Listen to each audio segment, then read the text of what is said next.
Whistler.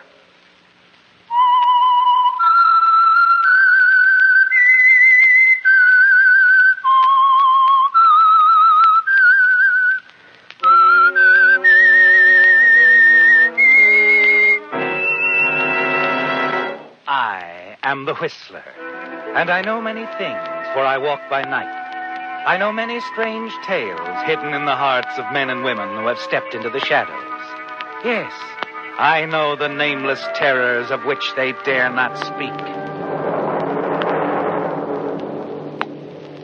And now for the Whistler's strange story. So Soon.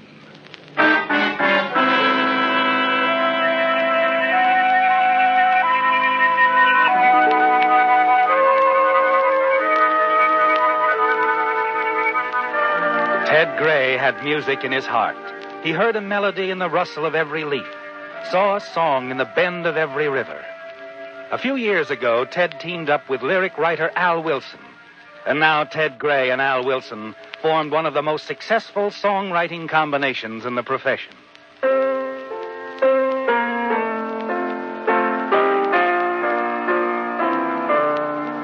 As Ted played for the 100th time his latest composition, titled So Soon, his mood was one of major harmony, except for one thing, his partner.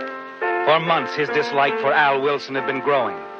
And now you almost hate him, don't you, Ted? You hate him because of his slow, methodical, painstaking rhyming, his even disposition. But most of all, because you're almost certain he's captured the love of the only girl you've ever truly cared for. Corinne Mitchell, once your copyist and part-time secretarial helper, now the head of her own publicity bureau.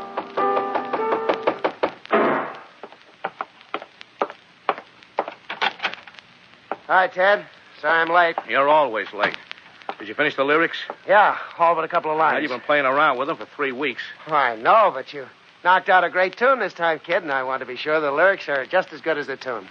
That would be a novelty. I don't know. You've done all right with me. I know a couple of composers who've done just as well and paid a lot less. You're getting 50% of the royalties. Why, Regan only gets 20% of the lyrics he writes for Joe Winslow's tunes. Well, why don't you get Eddie Regan to write your lyrics? He's under contract to Winslow. Oh, we got a contract, too, 50%, remember? And it's that or nothing. If any time you want to call off the whole thing, well, all you have to do is say so. Incidentally, mentioning our contract reminds me of a change I want. What kind of a change? Well, that clause that if one of us dies, the other gets complete ownership of all of our numbers. How come you want that change all of a sudden? Neither of us has any near relatives. Nobody close enough to leave anything to. Well, I expect to have a near relative soon. A very near relative.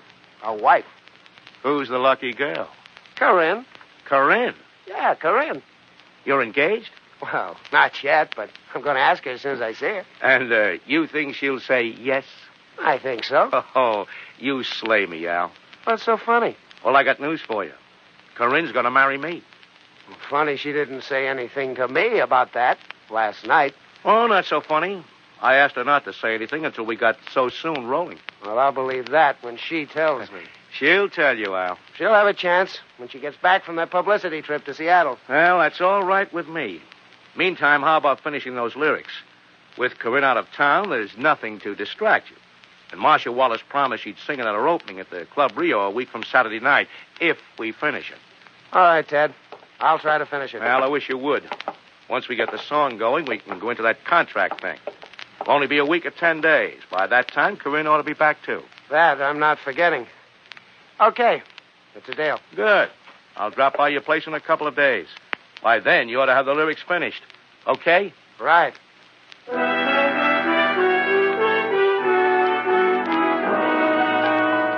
As the door closes behind your partner, you realize for the first time how much you really hate him. How easy things would be for you if something happened to Al. You would be sole owner of all the songs you now own jointly, wouldn't you, Ted? And with Al out of the way, you're certain Corinne would marry you in a moment. Then it hits you. Something must happen to Al before Corinne returns and before your royalty contract is changed. You're startled as you realize you're thinking of murder. You've never even imagined yourself as a killer. Neither has anyone else, have they, Ted? No. And you're certain they never will. That's why you feel sure you can remove Al and get away with it. You think about it for a couple of days and then phone Al.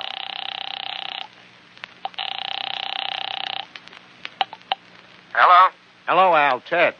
Oh, how are you coming on the lyrics for so soon? Oh, I think I'll finish it tomorrow. I only need one line. So I'm going to stick here all day if I have to.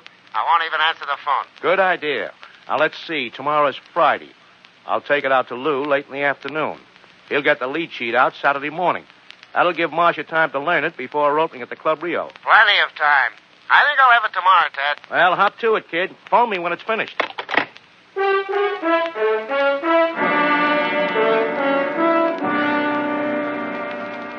When you hang up the phone, you realize the time has arrived, don't you, Ted? You pace the floor of your apartment most of the night. And by morning, you're satisfied your plan will succeed. At 10 o'clock, you pick up the phone again.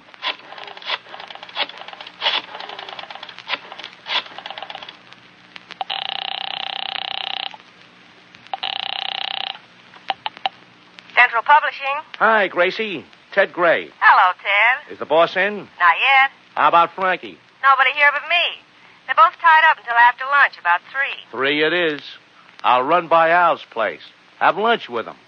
Pick up the lyrics of So Soon if he's finished them. That'll make Lou real happy. Me too, honey child. See you around 3.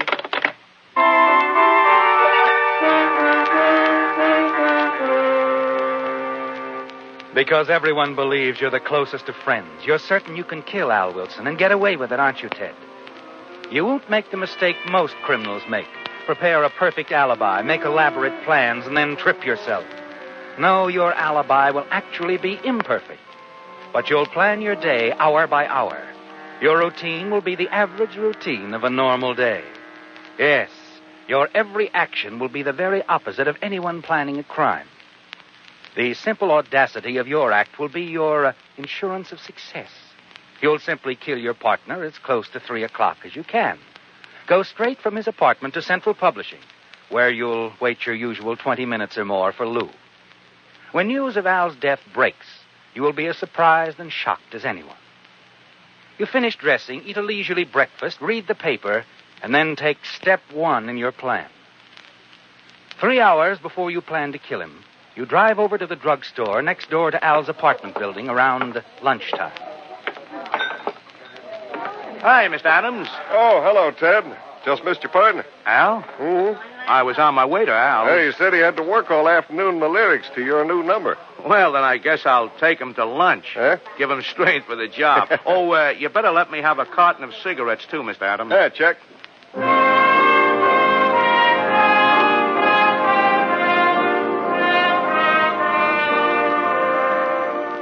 Well, Ted, you now have at least one reputable witness who, if needed, will testify you were on the way to Al's place to take him to lunch.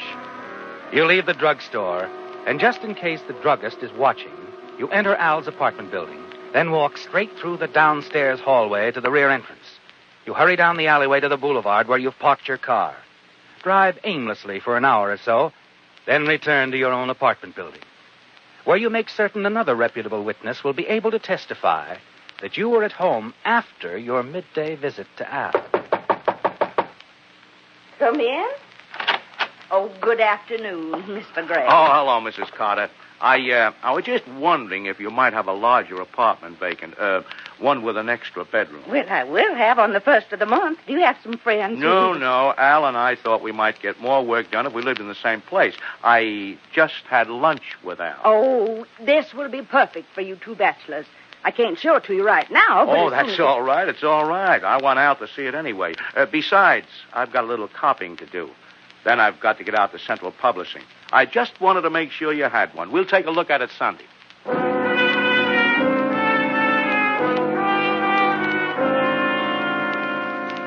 Well, Ted, your plans are now complete. You have witnesses as to your whereabouts at 2 highly important times. You pace the floor of your apartment, watch the clock. Finally, the minute arrives. And at 10 minutes before 3, you walk down the alleyway in the rear of Al's apartment building. Hurry upstairs to the 2nd floor.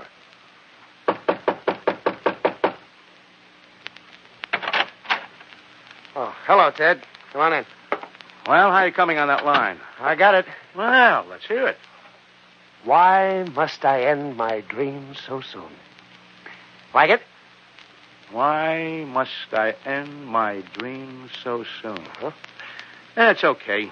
Just can't figure out how it took you so long. Well, you see, Corinne and Well, I don't want to talk about Corinne now. Well, Corinne and... Forget Corinne for now. Look, I'll take this lead sheet out to Lou North right away. He'll get it to Marcia Wallace. Okay, Ted. Look, Al, I had to skip lunch today. Have you got anything to eat in the kitchen? Oh, yeah, there's some cheese and bread back there. Well, that's enough for me.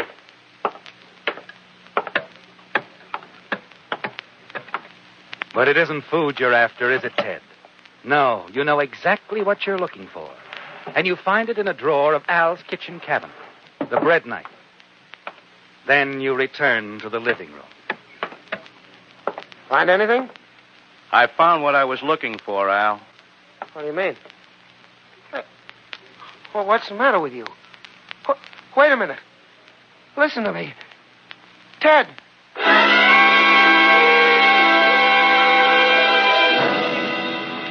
It's done, isn't it, Ted? Now you must be careful to establish the one important time factor of your day's activity. You drive quickly to an outside phone booth half a block from Central Publishing. Operator, Hello, police headquarters. just a moment.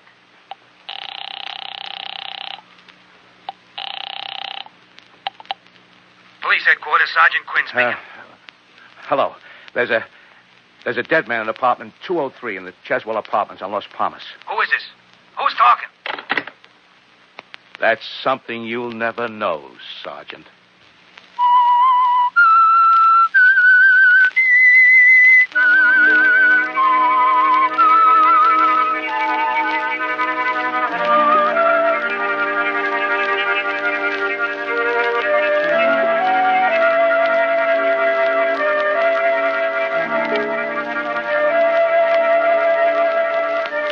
Well, Ted, it's going beautifully, isn't it? You've removed Al Wilson, and you're certain you'll never be suspected, aren't you? It's all been timed so smoothly. Within a minute after your call to the police from a public phone booth, you're at the Central Publishing offices. You planned things perfectly, didn't you? Your innocent actions throughout the day, your purchase of cigarettes before noon, your inquiry about the apartment after lunch. Yes, Ted, all that's required now is a quick finding of the body, which, of course, your phone call is taken care of. You're confident as you stroll into Central Publishing, almost on time for your 3 o'clock appointment. Hello, Angel. Boss here? Always on time, Teddy, they call him. No, Lou's not here yet. Well, that's all right. How about old Tennessee Frankie? He's here. Frankie? Yeah, Ted Gray's here. be right out. Hi, Ted. How you, boy? What you got? Oh, just another moneymaker for Central. So soon? Yep, so soon. Did you tell Lou about it? No, you did. 30 or 40 times. Come on back. Let's take a listen.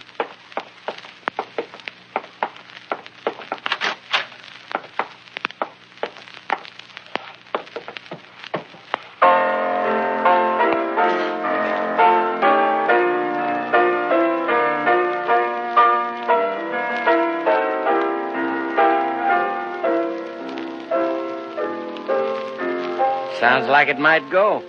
Well, is that the best you can say about it? That's the best I can say about any song. You never know.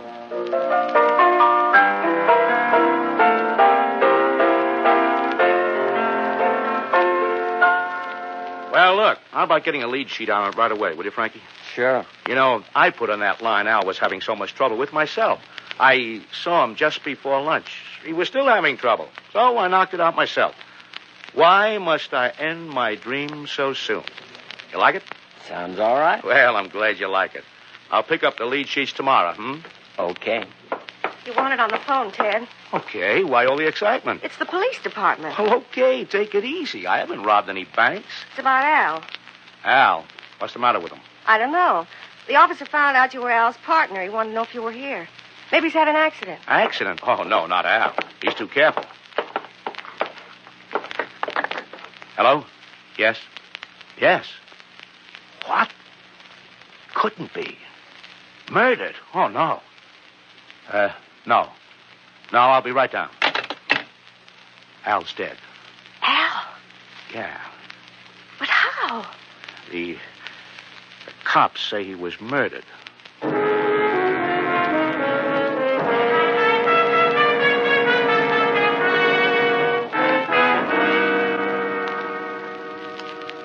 You say you saw your partner this morning, Mr. Gray? Yeah, that's right, Lieutenant. I got over there about 11:45. Mm-hmm. He was all right? Oh, fine. He was trying to finish the lyric to our latest number. We needed only one line, so we made a couple of sandwiches and ate them in the apartment and worked on it. Can you prove you were there at that time? No, I can't prove it, but I think Mr. Adams, the druggist, will tell you I bought some cigarettes just before I went to Al's. I see. How long were you in Al's apartment? Oh, not very long. A few minutes after we finished eating, the line came to me, and I went home. Mm-hmm. Typed out the complete lyric and took it to Central Publishing Company. You can prove this? Well, no, Lieutenant. After all, I wasn't planning on having to account for my time. Well, wait a minute. I can prove I came back to my apartment after I had lunch with Al. I talked with Mrs. Carter, the apartment manager, about a larger apartment. Mm-hmm. Well, we'll check on your statement. The important thing is, where were you at 3 o'clock? 3 o'clock? Central Publishing, yeah. I guess there's no way I can prove it. Unless the receptionist, she'll remember that I... We'll question her, of course. Well, you're not under suspicion, Mr. Gray, any more than anyone else. I realize that, Lieutenant. But we do have to investigate every angle. Well, thanks for your cooperation. If we have any more questions, we'll phone you. And if I think of anything important, I'll phone you. Anything I can do to help catch Al's killer will be a pleasure.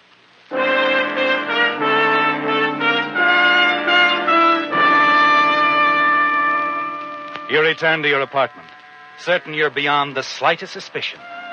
Next day, you phone Central Publishing, learn that the police have double-checked your statements, and smile when you realize that Gracie, the receptionist, verified that you were at Central Publishing at the time Al Wilson was killed. 2 days later, you receive a shock. You phone Corinne's office, learn she returned from Seattle the morning Al was killed, that she tried to phone you, and then left for San Diego the same evening. You get her San Diego address, send her a telegram. Tell her to be sure and be back in time for Marcia's opening at the Club Rio. The following Saturday night finds the two of you sharing a table there. You know, Ted, it seems... Well, I don't know. It was only last week that Al... Don't worry about it, honey. Al and I both promised Marcia she could sing it the minute we finished it. He wouldn't have it any other way, believe me. No, I suppose not. Now, look, Corinne. Al was the closest friend I ever had. We both agreed that if anything ever happened to either one of us, well, the other go right ahead. I know. Sure you do. Naturally, you feel low, honey, being in love with Al and... No, Ted. I was fond of Al, but I'm surprised you thought that. I thought you knew how I felt. Well, you mean me, Corinne? Let's talk about it some other time. Oh, but Please, Ted. Well, of course, honey, of course. Only well, you've made me happier than I've ever been. Ted.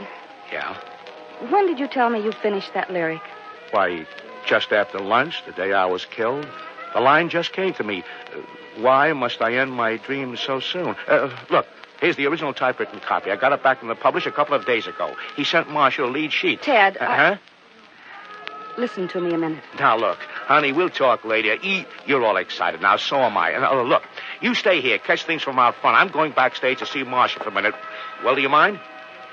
No, Ted, I don't mind. Good. I'll be right back after Marcia finishes, okay? Okay. Oh. What's so amusing, Ted? Nothing's amusing, honey. Only it's just like you said. Okay. After what you told me a few minutes ago, I'm sure everything's going to be okay from now on out.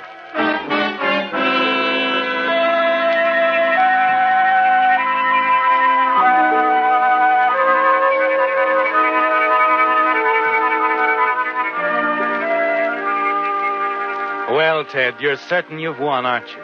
You have complete ownership of So Soon and all the other songs fashioned by you and your late partner.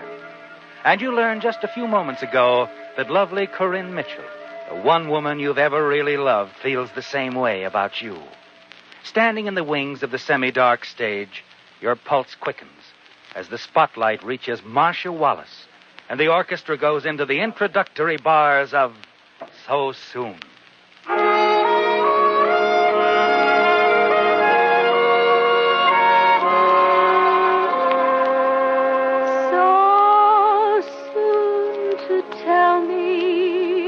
That we are all through.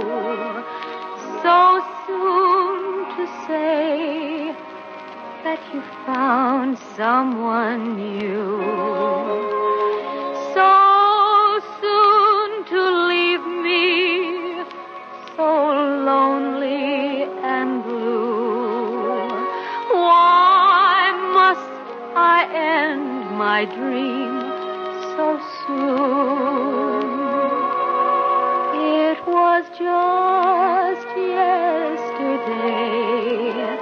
In your arms I heard you say you'd love me forever.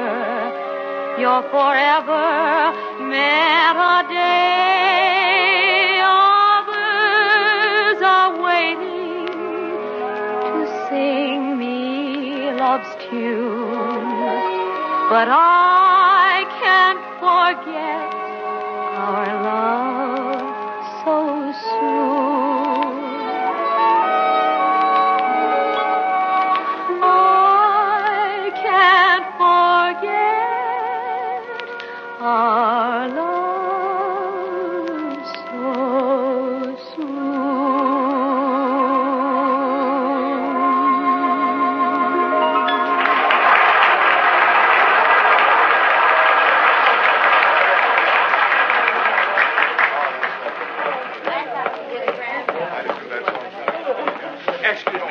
I beg your pardon. Honey, it went great, didn't it? Say, did you... Oh, I'm sorry, Corinne. I was so excited I didn't notice That's that you all were... right, Ted. This is Lieutenant Roberts. Homicide. Yeah, we've met before. Well, I knew Marcia was going to slay him tonight, but I didn't think she'd be arrested for it. She won't be. I called the police, Ted, just after you went backstage. You? But why? Because you killed Al Wilson. Me? Oh, you're crazy, Corinne. It was you. It had to be you. Now, look, That Corinne. new line you said you wrote, why must I end my dream so soon? That was the tip-off, Ted. You said a little while ago you wrote that line right after lunch the day Al was killed. That's right, I did. You're lying, Ted. When you handed me this typewritten copy a few minutes ago, you told me the whole story. That line wasn't even Al's line. It was mine. It came to me about 2 o'clock the day Al Wilson was killed. 2 hours after you say you saw Al for the last time. I typed it on my portable. Then I took it over to Al. You went to Al's apartment? Yes. I called you earlier. Couldn't get you, so I drove over to Al's. Well, maybe I did lie about the song, but that doesn't prove that I... It proves enough that I'm arresting you for the murder of Al Wilson, Mr. Gray. You see, Ted, I reached Al's apartment about 2:30 and left about 2:45. The coroner says Al was killed around 3. Well, maybe he was. And at 3 o'clock, You I were was in over Al's the... apartment. You had to be. Only 2 people besides me could have possibly known that line, Ted. Al Wilson and the man who killed him.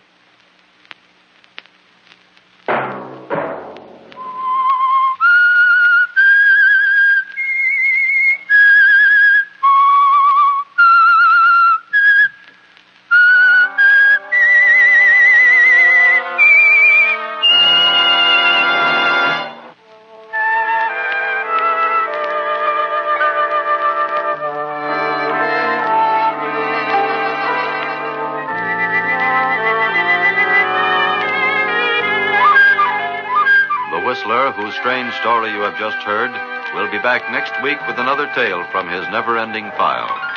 This is the United States Armed Forces Radio Service.